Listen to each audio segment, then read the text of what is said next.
Today we're checking out the Kalibrgun Snipe II from Airguns of Arizona. This is definitely a unique PCP air rifle. It's available in 177, 22, 25, and 30 caliber. This is the USA version, and I believe it would be the Snipe2 60 would be the 600 millimeter version. The 25 and 30 caliber will have 600 millimeter barrels. The 177 I'm assuming is going to have 600 millimeter. And in 22 you can get up to a 700 millimeter. These are extremely powerful. You can see here I have a giant 700cc tank. Going to get about 70 shots per fill. This also has one of the best triggers in air gunning. Super consistent. This is fully ambidextrous. It's got a safety on both sides, and you can switch the charging handle from right to left. Plus you can load the magazine from either side. So this is a truly ambidextrous rifle. The other cool thing is that it's simple to adjust. There's just a regulator adjustment on the side of the gun, and that's it. There's no hammer spring tension involved due to the special valve that they use. So you just increase and decrease your velocity with that regulator adjustment on the side of the gun, and you can do that when there's pressure in the gun. So you can turn it down with pressure in the gun. Once you do adjust it, it just takes a few shots to settle in. This also sports an unchoked CZ barrel, and it has power to spare, so you're going to have enough power to shoot slugs, and it loves the heavy pellets. So this thing's definitely a powerhouse, and you guys will see what I'm talking about. So we'll get more into the hardcore stats momentarily, but first, let's do some shooting. I would call the Kalibrgun Snipe II tuning system revolutionary, game-changing, because whatever they got going on in there with that valve, you can set your velocity for 25 grain, 34 grain, any weight of pellet, put it anywhere on that wheel, and you always get a super low standard deviation. So there's no tuning in your hammer spring, balancing it with your regulator. Forget all that crap. You just dial in your velocity and the gun does the rest. Every setting that I put it on throughout the 3 or 4 days that I shot this, bam, duplicate. And that's the beauty of it. So this is definitely the easiest gun to tune that I've ever come across. While I was tuning, I put the regulator to around 150 bar, and it was shooting my heaviest pellet at over 1100 feet per second. So with the unchoked barrel, and obviously you can turn the regulator up from there, this gun is going to shoot slugs and long range, no problem. They say it shoots the Daystate Howler slugs very well, but Howler slugs are made by JSB, so I would think that any of the JSB slugs would also be very accurate. As you're going to see, the JSB pellets definitely shoot the best out of all the pellets that I tried. The FX pellets are also very accurate, but not quite as good as the JSB. This is from 70 yards away, and I got my 33.95 grain MK1 JSB going exactly 900 feet per second. Before I put my Snipe 2 away, I adjusted my velocity to 917 feet per second. There it is. But you can get this heavy ammo flying 890. You can make it fly 920, between 915 and 920 feet per second. But you can also get them going between 950 and 970. So try all those different speeds to find the best accuracy and to find the top speed that you can push the heavier ammo.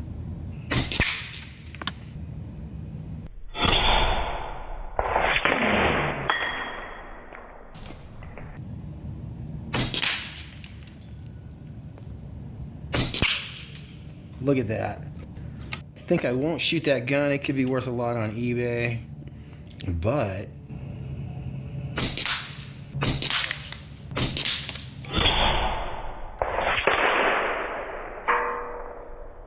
oh man, those things really take flight.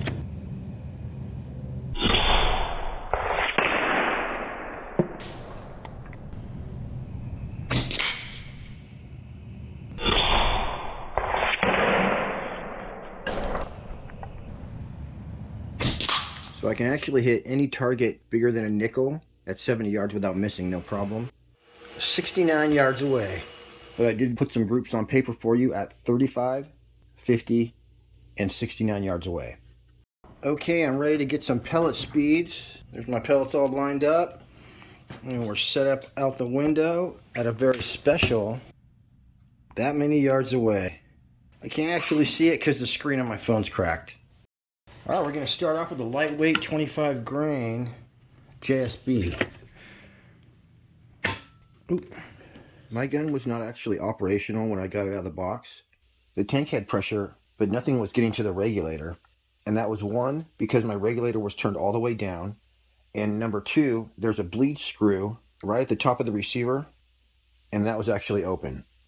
So once I figured that out, I closed my bleed screw, turned up my regulator a little bit, and we were in business. All right, first off, we got the 25.39 grain JSB. It took me quite a while to get tuned in and sighted in, but I ended up landing at about 960 feet per second with the heavy 34 grain pellets. All right, let me just put our heaviest pellets in. So these are the 34 grain FX. There we go.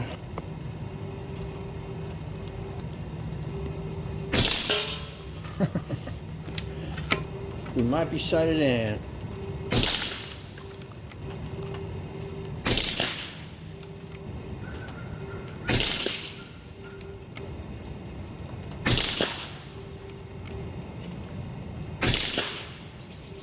I don't know if that was me. That one pellet that didn't go through the same hole. That's why I say that JSB is a little bit better than FX, because the JSB doesn't do that.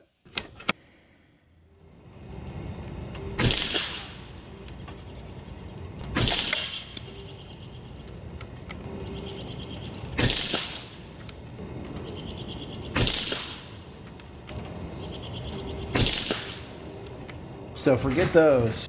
Or maybe we could slow it down a little bit. Let's try the JSB MK2.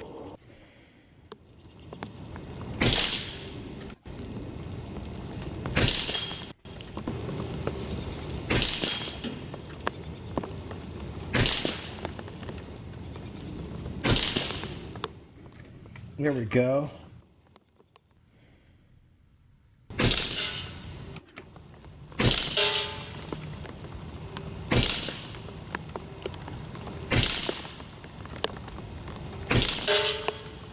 Bullseye killer. All right, let's do a group of these going about 900.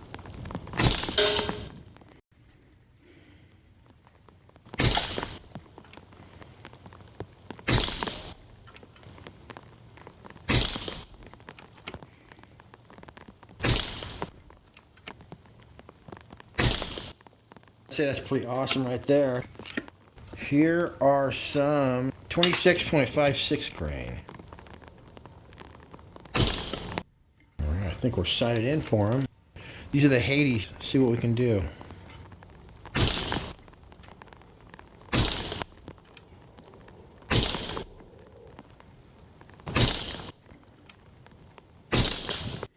All right, you guys. Well, I could slow down too. So we see it likes the 26.26 grain Hades as well, but obviously you could tune the speed to get even tighter groups than that. So right here is the next day, and it's not raining anymore. Nice calm weather. And at this point I figured out that I want to shoot the 34 grain JSBs. I bumped the power up a little bit to about 905 feet per second. But realistically, as I said before, you can shoot these between 920 and 970 feet per second. Alright, we know that it likes these 25.39 grain JSB, and the Hard Air magazine review that I read said the same thing. In the 22 caliber, it liked the 25.39 grain, so we're going to go with JSB at a very special, that many yards away.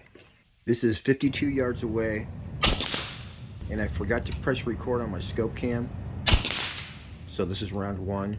We're going to do it twice. So let's just skip those FX, and we'll go with the MK1s.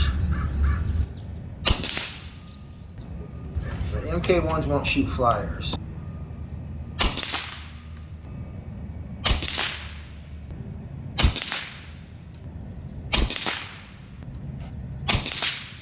Look at that, you guys. Fired through the same hole, basically.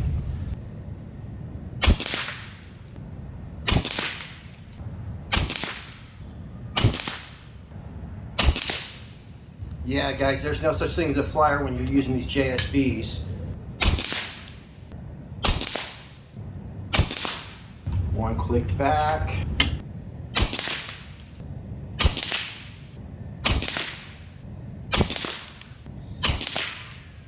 man, perfect.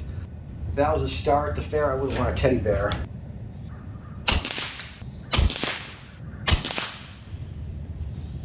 Guys, that was 3 duplicates in a row, which means 4 of the same number. And then the next one was like 1 off. Wow, you guys, I'm loving that valve system, and I'm not even gonna try any other pellets. It's JSB for these guys, you know? And when we stretch it out longer, we'll try the MK2s, but 50 yards, dang. So we're gonna do that again with the scope cam, as well as some 69-yard groups. But first, let's take a close-up look at the Kalibrgun Snipe II.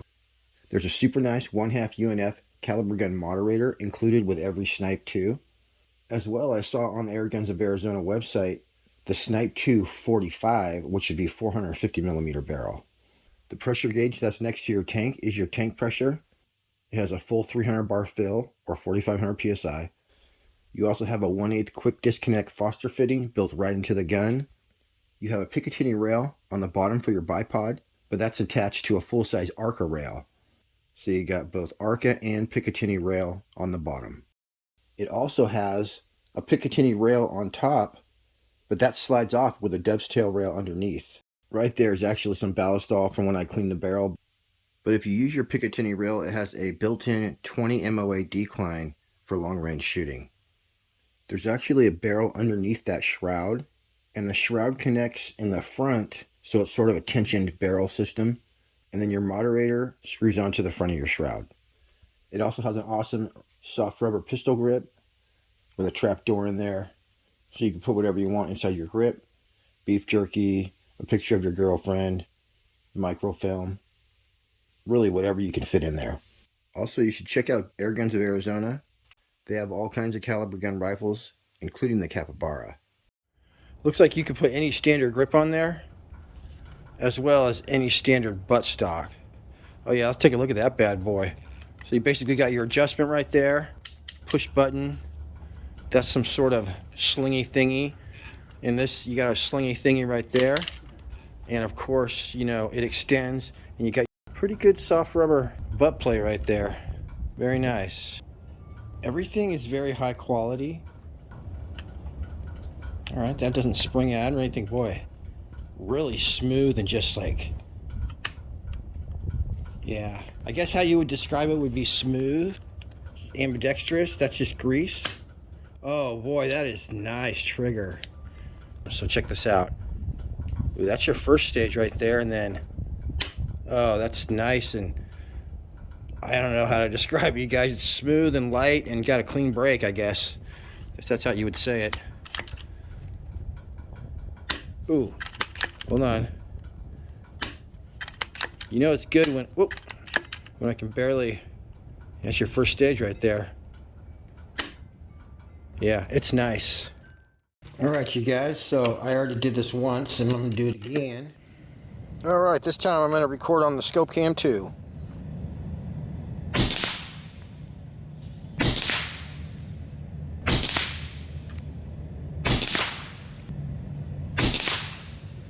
Click over. All right, 2 clicks over.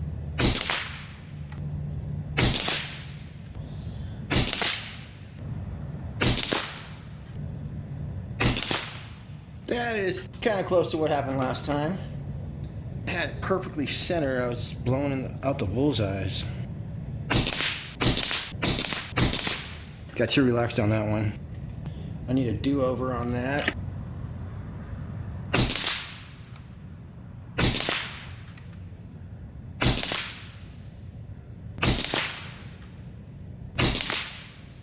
Well, 50 yards you could win a contest with this for sure. Let's go one more time here. These are the MK1s.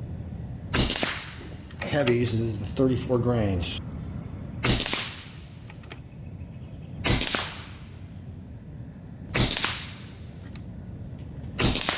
So excellent accuracy at 52 yards. Yeah, we're going to stretch it out to a very special 69 yards away. We'll call it 70. Alright, we got another full tank of gas. Some slightly bigger bullseye. I'm going to start with the small guys though. Here. I'm at 20 power on my scope, so I definitely missed that first one.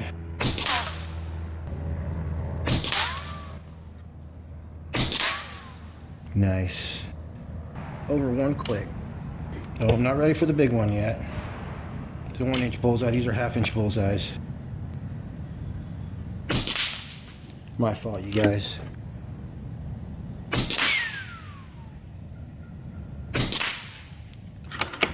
Two clicks up. There's what we're looking for. I forgot, when you're far out, 1 click does quite a bit. That's it right there, buddy. So let's see if we're through the same hole. Let's go for Mr. Biggie right here.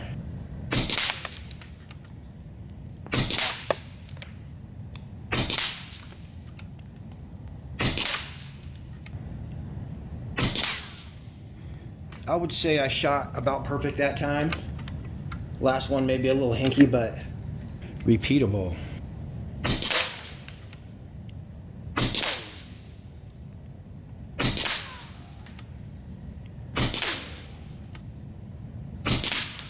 It's hard for me to concentrate through 5-hole shots.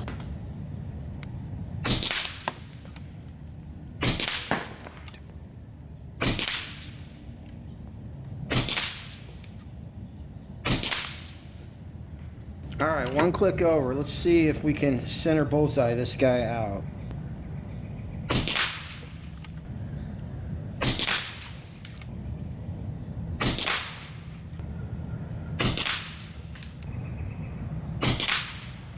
Yep. Do one more. 6 through that 1-inch thing right there. I'd say that's pretty awesome. So those are my groups at 70 yards away with no practice on my first try. So you can imagine if you practice with this, I'm telling you, this is definitely a competition level gun. You could practice with this and you're not wasting your time. And I think you'd have a good chance at winning competitions with it. It's accurate, but it's also reliable. And you can't beat that tuning system. Anyone can tune it. Like I said before, there's no balancing your hammer spring with your regulator pressure. You don't have to worry about that. So if you want a competition level air rifle that can shoot long range, that has more power than you need, and it's easy to tune, this is a great choice. So you can take any pellet. We have AEAs, we have FX Hades, you got slugs, and just adjust the velocity to shoot whatever your AEA 29 grain pellets at basically around 900 feet per second. But then you want to take that and go to 920, and then you want to go to 950 and even 970. And one of those speeds will be super accurate, especially when you're reaching out to 100 yards. That's why you want to push it faster, because then it will maintain its velocity, which will result in maintaining its small group size. The only reason groups spread out at 100 yards is because the pellet slows down so fast. So when you're pushing it at 950 and it's a heavy pellet with a good BC, which is basically sectional density,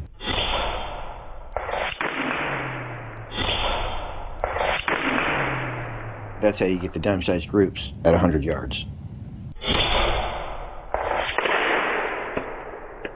All right, everybody. Thanks for tuning in.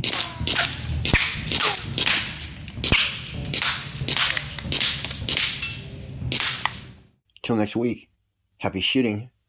We'll see you on the next one.